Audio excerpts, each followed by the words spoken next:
Hello guys, আসসালামু আলাইকুম। ট্রাকলা পক্ষ থেকে আপনাদের স্বাগতম। আমরা আজকে র্যাঙ্কন জ্যাক গাড়ির সামনে।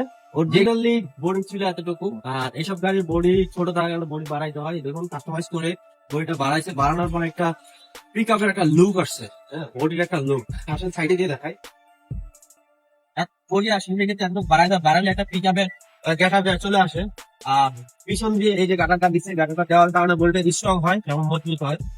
তো এই দেখুন টাকা, ঠিক আছে। এই গাড়ি নিয়ে যারা পাবলিক ট্রান্সপোর্টের ব্যবসা করে তাদের আসলে পাতি বাড়াইতে হয়। যেমন 2-3টা পাতি বাড়াইলে হয়তো একটু মাল নিয়ে ভালোভাবে চালানো যায়, না হলে পাতি কম থাকলে গাড়ি ধুলে রাস্তাঘাটে যদি একটু খারাপ থাকে পল্টি হওয়ার সম্ভাবনা থাকে। এই সাইড ট্রেলিং দেওয়ার কারণে কিন্তু গাড়িটা সুন্দরই লাগতেছে, ঠিক আছে।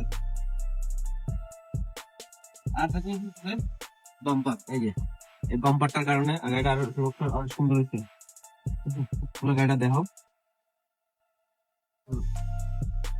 র্যাঙ্কন জ্যাক। তো গাড়িটা খুব সুন্দরই বানাইছে। আগে অফিসের থেকে কেনার সময় তো এরকম লুক থাকে না, তো কেনার পরে এই যে মডিফাই করে গাড়ির লুকটা সুন্দর করে সাজিয়ে দিছে, এই দেখতেছেন।